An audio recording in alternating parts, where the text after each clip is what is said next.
Good morning everyone. This side Bhavisha Verma, Assistant Professor from SD College Ambala Kant, and the topic of today is from Legal Aspects in Business, that is Indian Contract Act 1872. So, the learning outcomes of this session will be elements of a valid contract, capacities of contract, free consent, discharge of contract, breach of contract, and remedies against breach, and the quasi contract. So, what are the elements that are involved under a valid contract? The offer and the acceptance, the intentions to create a legal relationship, capacity to contract, genuine and free consent, lawful object, lawful consideration, certainty and possibility of performance, legal formalities. So, elements of a valid, so what is offer and acceptance? See, offer and acceptance means when both the parties agreed on the same thing, and there is uniformity in both the in mind of both the parties. Then the intentions to create legal relationship, the intentions to create legal relationship is that there must be a legal contract between the both the parties. The agreement must be social in nature, and there should be a written contract between both the parties, so that to avoid confusion regarding the terms and conditions of the contract. Then the capacities to the contract, every person who is entering into the contract must be the age of majority, that is must be 18 years old or above. Minors are not allowed to enter into the minors below 18 minors are not allowed to enter into the contract. Then the genuine and free consent is also essential, because if there is any if there is free consent is not involved, then that means that the contract is made by the coercion, fraud, or undue influence. Lawful object, the objective of the agreement should be lawful. It must it must be lawful, and it must be lawful, and it should have the capability of getting performed. Then the lawful consideration, the agreement must be supported by the consideration which is lawful and real. Certainty and possibility of performance, the terms and conditions mentioned in the contract should be capable of performance. That should not be vague, it should be achievable in performance, and it should not be impossible to perform. Legal formalities, all the legal formalities such as written documents, lawful consideration, and there is no undue influence. If there is no undue influence done with the parties, all the legal formalities should be correctly filled up, so that the contract becomes valid. And writing is essential in case of sales of goods act, lease, mortgage, gift of immovable property, etc. Then comes the capacity to party. Every person who is entering into the contract must be the age of majority according to the law, and he is subject to be of sound mind and must not be disqualified by the law. So the three main aspects is the age, the attainment of majority age, the being of sound mind and not disqualified by the law. The attainment of majority age means that the person should be in India, the person should be as 18-year old, and the purpose of entering into the contract even a day less than the required age will not be considered correct. It will be considered incorrect, since the person should be of 18 years of age and must be domiciled in India and must not be termed as minor. Then then comes the person of unsound mind. Then the person who is entering into the contract must be of sound mind. He must not be a person who is incapable of entering into the contract. That means that person should not be a person whose mind is not who is disabled from the mind, or who is autistic, or the person who doesn't make a correct difference between his right and wrong. Then disqualified, the person who is disqualified from entering into the contract may also includes disqualified by the law, disqualified including political status, legal status, etc. Then comes the free consent. According to the Indian Contract Act, the section 13 states that when two or more person entering into the contract, they should agree upon the same thing in the same sense. When so if two persons must be agreeing on the same thing, same sense, then it is said to be the free consent. For example, here A says that he wants to sell his car. A has three cars, so he wants to sell the Maruti, but B, he thinks that he's buying Honda. So here A and B are not on the same page, and are not on the same page, as they both are not agreed on the same thing. So it cannot be considered as free consent.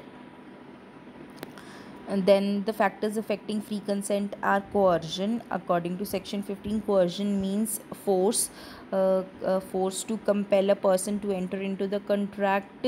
That means there is some kind of force or threat involved in getting the free consent of the person. Undue influence, according to section 16, it states that there is a dominance of one party over the another, and one party is taking undue advantage or unfair advantage of the another party. Fraud, according to section 17, it says that one of the parties are deliberately making false statements and making misinterpretations, and are keeping secret of the full knowledge of the terms and conditions, thus it's said to be fraud. And then free consent is not involved in such kind of cases. Then comes the discharge of contract. Discharge of contract implies that the termination of the contractual obligations. When parties originally entered into the contract, the rights and the duties and the contractual obligations are set up. And both the parties, when any one of the parties are not able to fulfill its contractual obligations, and then the contract is said to be discharged. So the methods of discharge of contract is discharge by the performance. When the parties who have entered into the contract to perform the contractual obligation, but uh, uh, but a contractual obligation, the performance must subsequently correspond to with what the parties agreeing or allowing minor or trivial defaults. If the discharge is made by performance, it means that that both the parties had not performed according to the said performance that is to be made according to the contract has been made. Then comes the discharge by the frustration. Discharge by frustration includes four conditions: an unforeseeable event, when both the parties who are entered into the contract expected a certain thing to happen, but it doesn't happen, so then the contract gets discharged. When there is a fault, there is no fault in either of the parties. uh, when there is no fault in either of the parties, that means that means it means that there is something that has happened due to the self impossibility, as the contract becomes impossible to perform by both the parties. Then comes the radically different than agreed. It is due to destruction in the object for which the contract has been made. Performance impossible when there is death of one of the party members involved, any one of the party involved in the contract. Then discharged by breach, when the parties fails to perform the said contract, then there is innocent then the contracts get terminated. Discharged by the agreement, when the parties themselves can agree to end when the parties themselves agree to end the contract and to make a new contract on behalf of the on cancelling the original one, then that is said to be discharge of agreement. Then comes the breach of contract. Breach of contract when one party breach of contract occurs when party to a valid contract fails to fulfill the conditions or fails to fulfill the requirements of the other side of the agreement. For example, the terms of the contracts are what guides the parties in what they must do and how they must to do. And if any of the parties fails to perform the contract according to the mentioned condition, then there is a breach of contract is made, and the party can take the other party to the court for claiming the breach of the contract. A breach of contract may occur in case of partial, complete, or minor breach of contract, and it will be decided by the court as which type of breach is made and how the claim is should be taken.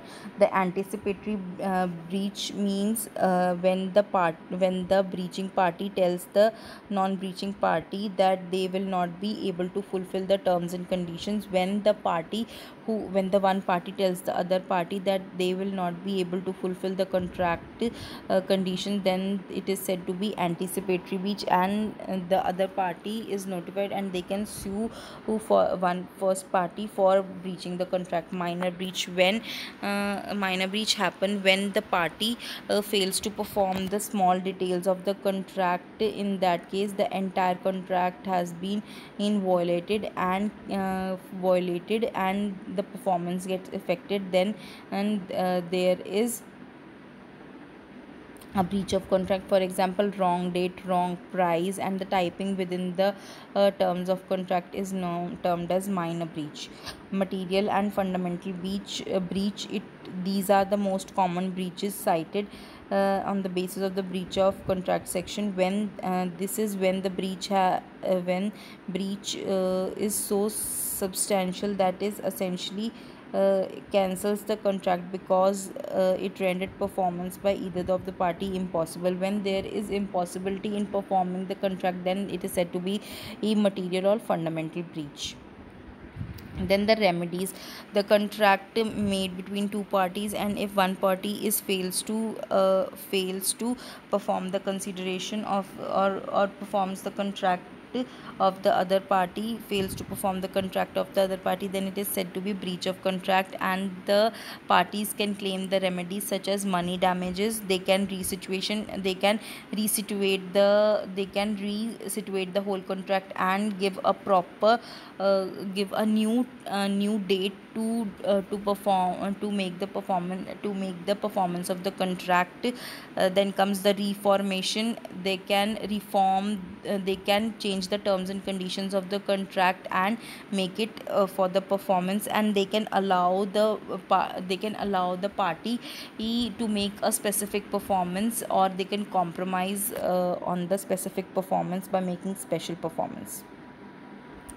Then comes the quasi contract. Quasi contract is a contract is a retroactive arrangement between two parties when two parties who have no previous obligations with one another but created by a judge or judge to correct a circumstances. It simply means when one party when it simply means that there are two parties, party A and B, and party A promises to perform a certain kind of perform a certain kind of obligation to the party B, but instead of performing obligation of party B, it performs obligation of party C. Then and the C has to pay A for the obligation they have made, and the contract between A and C is known as quasi contract. So let's see the example that is stated here. So Peter and Olive enter into the contract under which Peter agrees to deliver a basket of fruits to the Oliver's resident and Oliver promises to pay rupees 1500 after consuming the fruits. However, Peter delivers the basket to the John's house instead of Oliver's in house, and the John has consumed the assumed that the fruit basket is his birthday gift and consumed them. Although there is no contract between the Peter and the John, but code directs John to pay the amount or return the basket of the fruit to the Peter. So the contract between Peter and John is termed as quasi contract. The features of quasi contract is as follow. It is usually right to money and generally to liquidate and generally to a liquidate sum of money. It involves the right it involves that the payment of money should be made to the party, and that should be in liquid nature. The right is not an outcome of an agreement but is imposed of the law. The contract between the two is imposed by the law. The right is not available against everyone in the world but only for the specific person, hence it is a contractual right. Thank you for watching the video.